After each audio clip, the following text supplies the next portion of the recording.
Salut à tous, bienvenue dans Un moment avec Thomas, l'émission On parle musique. On va commencer tout de suite avec Ryan Bruce Fluff de Riff Bird Gear qui dévoile des micros Modern Fluence Signature, un micro qui aura une combinaison à 3 voix, dont une empruntée à Willie Adler. C'est des micros qui sont assez onéreux, mais voilà, je vous mets la photo ici, si ça vous intéresse, n'hésitez pas, c'est assez onéreux, mais voilà, c'est des nouveaux micros, ils viennent de sortir.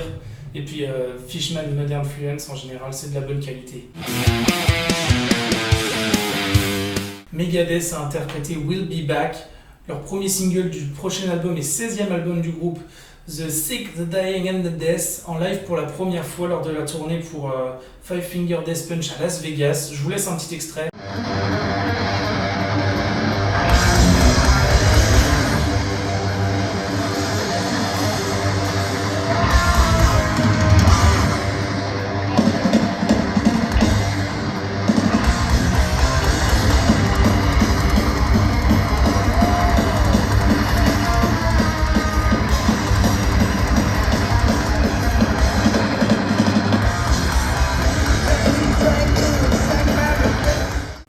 Voilà, j'ai trouvé que c'était vraiment très cool de leur part de faire ce genre de live avec Five Finger Death Punch notamment, et ça permet à eux de revenir sur le devant un peu de la scène, parce que c'est un groupe qui a quand même des années, même s'ils sont mythiques. Ça permet aussi de faire vivre les jeunes groupes, donc voilà, c'est très cool de leur part, et franchement, leur prochain album a l'air d'être vraiment cool.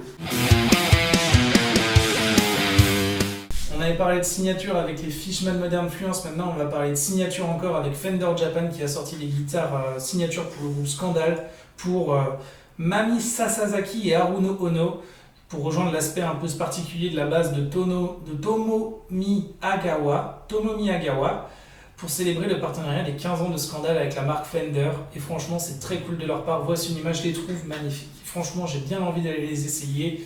Et pourquoi pas de m'en acheter une, on verra si j'ai les moyens. Mais voilà, c'était la petite information. Fender a fait des nouveaux modèles signature et c'est franchement cool de leur part. Guthrie Govan, guitariste des Aristocrates, qui a notamment joué avec Hans Zimmer, nous explique pourquoi il aime autant les morceaux instrumentaux. Et franchement, c'est vraiment quelque chose qui est assez particulier parce que beaucoup de personnes n'aiment pas spécialement les morceaux instrumentaux. Donc voilà, c'est vraiment quelque chose de cool. Et il explique qu'en fait, ça permet de bloquer avec la barrière de la langue et de permettre de transmettre une émotion sans avoir à parler. Et c'est là qu'on voit le talent de Guthrie Govan qui arrive à faire ça sans aucun problème, pour avoir écouté pas mal de projets de Guthrie Govan des Aristocrates. C'est d'ailleurs en dévoilant la pochette du prochain album des Aristocrates que des journalistes ont été interviewés Guthrie Govan. Il a aussi expliqué qu'il a commencé la guitare parce qu'il n'avait que cet instrument quand il était plus jeune. Il n'avait que ça et il s'est amusé avec pour essayer de le faire sonner le plus possible. Et au final, c'est devenu l'un des véritables mastodons du monde de la guitare. Et donc voilà, il nous a expliqué qu'il adore les morceaux instrumentaux et qu'il adore en composer aussi. C'est d'ailleurs quasiment toute sa ligne musicale, c'est beaucoup d'instrumental. J'ai beaucoup écouté ses projets à lui et je vous invite à les écouter parce que franchement, en termes de qualité technique à la guitare, mais sans trop en faire, c'est franchement cool.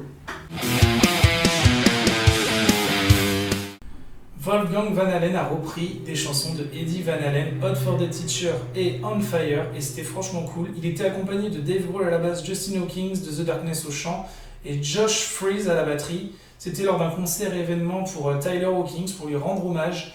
Et franchement, les reprises sont très cool. On voit qu'il a encore le talent de son père. Je vous laisse un extrait.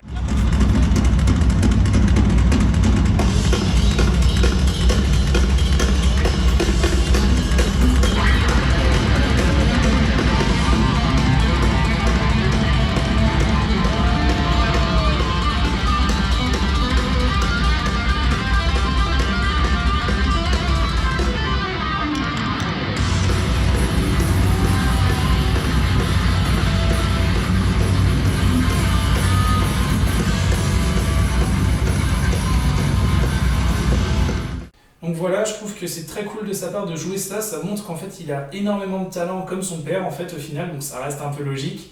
Mais du coup, ouais, c'est vrai que quand on écoutait ses projets, on se disait qu'il voulait vraiment pas se retrouver sur la patte de son père et pas vivre dans l'ombre de ce que son père a fait. Et au final, on voit qu'il a quand même énormément de talent à la guitare.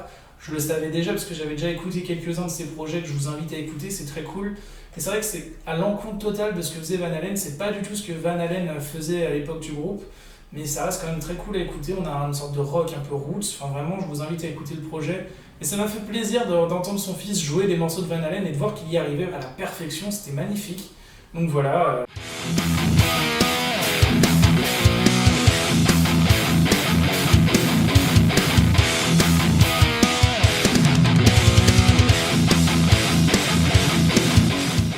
On arrive donc à la fin de cette vidéo. Merci de l'avoir regardé. Vous pouvez me rejoindre sur mes divers réseaux sociaux, notamment TikTok et Instagram, c'est là que je suis le plus actif, c'est le même hashtag.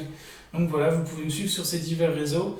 J'essaie de poster des photos de guitare de temps en temps, mais quand j'ai le temps seulement, et j'ai pas énormément de temps, je viens de changer d'emploi pour être tout à fait honnête avec vous.